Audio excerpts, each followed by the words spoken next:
इस कहानी का शीर्षक नई राह की शुरुआत। स्वाति एक साधारण मध्य वर्गीय परिवार से थी। पढ़ाई में होशियार, स्वभाव में सौम्य और सपनों से भरी हुई। उसकी शादी 25 वर्ष की उम्र में विशाल नामक युवक से तय हुई, जो एक प्रतिष्ठित परिवार से था। शुरू शुरू में सब कुछ ठीक था, पर धीरे धीरे समय बदलने लगा। विशाल का व्यवहार दिन ब दिन कठोर होता गया। वह बात बात पर गुस्सा करता, छोटी छोटी बातों पर अपमानित करता और स्वाति के आत्मसम्मान को कुचलने में कोई कसर नहीं छोड़ता। घर के बाकी सदस्य भी उसे ताना मारते रहते कि वह घर संभालना नहीं जानती, बहू जैसी तो बिल्कुल नहीं लगती। स्वाति ने कई बार समझाने की कोशिश की, रिश्तों को बचाने की पूरी कोशिश की, पर एक दिन विशाल ने हाथ उठा दिया और यही दिन उसकी जिंदगी का मोड़ बन गया। एक रात अपनी माँ की डायरी पढ़ते हुए स्वाति को एक वाक्य ने झकझोर दिया। एक औरत तभी तक मजबूर रहती है जब तक वो खुद को मजबूर समझती है। उसने अगले दिन निर्णय लिया, अब बहुत हो गया। स्वाति ने तलाक की प्रक्रिया शुरू की, जो आसान नहीं थी। समाज के तानों, रिश्तेदारों के सवाल और खुद के मन के डर उसे बार बार रोकने की कोशिश करते रहे, लेकिन वह अडिग रही। 6 महीने की कानूनी संघर्ष के बाद स्वाति ने तलाक ले लिया। वह अब तलाकशुदा कहलाने लगी, एक ऐसा शब्द जिसे समाज अब भी एक कलंक की तरह देखता है। तलाक के बाद स्वाति को किराए का छोटा कमरा मिला। नौकरी की तलाश शुरू हुई। उसने एक स्कूल में टीचर की नौकरी ज्वाइन की और शाम को बच्चों को ट्यूशन पढ़ाने लगी। उसने खुद को मजबूत करना शुरू किया। योगा, किताबें, लेखन और आत्मचिंतन से उसने खुद को फिर से पहचाना। एक दिन स्कूल में महिला सशक्तिकरण पर भाषण देने का मौका मिला। स्वाति ने बिना झिझक अपने अनुभव साझा किए। वहां बैठी कई लड़कियों और महिलाओं की आंखों में आंसू थे, पर वो आंसू कमजोरी के नहीं, प्रेरणा के थे। स्वाति ने अपना एक एनजीओ शुरू किया, नई राह, जहां वह तलाकशुदा, विधवा या घरेलू हिंसा से पीड़ित महिलाओं को आत्मनिर्भर बनने की ट्रेनिंग देती थी। धीरे धीरे उसकी संस्था लोकप्रिय होने लगे। स्थानीय समाचार पत्रों में उसके इंटरव्यू छपने लगे। सरकारी योजनाओं से सहयोग मिलने लगा। अब स्वाति सिर्फ एक शिक्षक नहीं रही, वह सैकड़ों महिलाओं की प्रेरणा बन चुकी थी। कुछ साल बाद जब उसे स्कूल में वार्षिकोत्सव पर मुख्य अतिथि के रूप में उसे बुलाया गया, तो वही लोग जो उसे पहले तलाकशुदा कहकर उपेक्षित करते थे, अब उसे सम्माननीय स्वाति जी कहकर बुला रहे थे।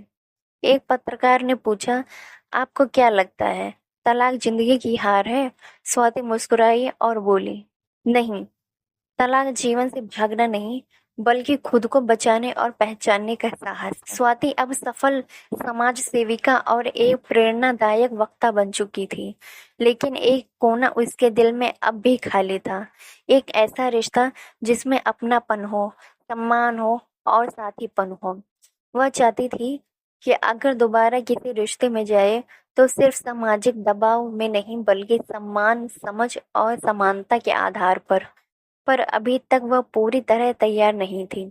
एक दिन एक सामाजिक सम्मेलन में उसकी मुलाकात आरव से हुई, एक लेखक जो पुरुष अधिकारों और मानसिक स्वास्थ्य पर काम करता था। पहले मुलाकात में ही स्वाति को एहसास हुआ, आरव उन लोगों में से है जो औरत को बराबरी का दर्जा देता है। आरव और स्वाति की मुलाकातें बढ़ी। दोनों किताबों, समाज, रिश्तों और जीवन के मुद्दों पर खुलकर बात करते।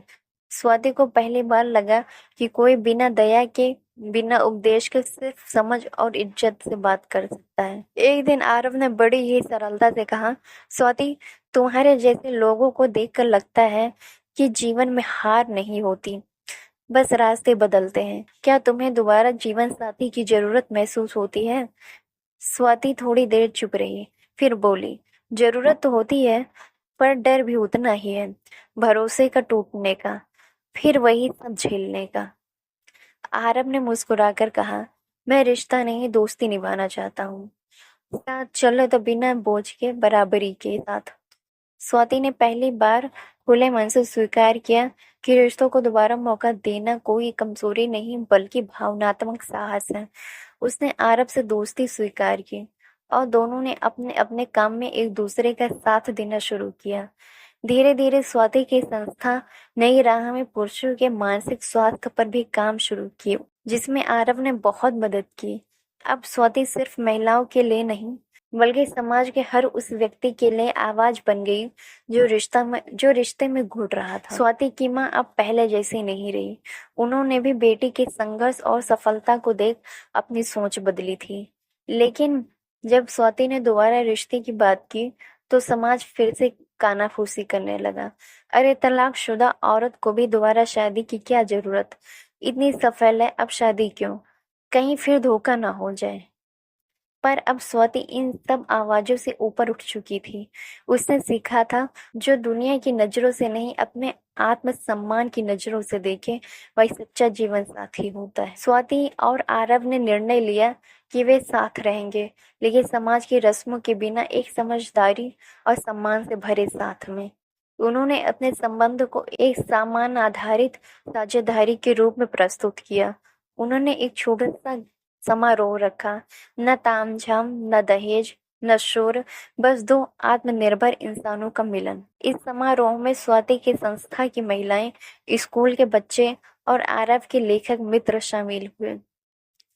अब स्वाति और आरव साथ साथ महिलाओं और पुरुषों के लिए काउंसलिंग वर्कशॉप और आत्मनिर्भरता के ट्रेनिंग प्रोग्राम चलाते हैं। स्वाति अब नई राह की डायरेक्टर ही नहीं, एक उदाहरण बन चुकी है।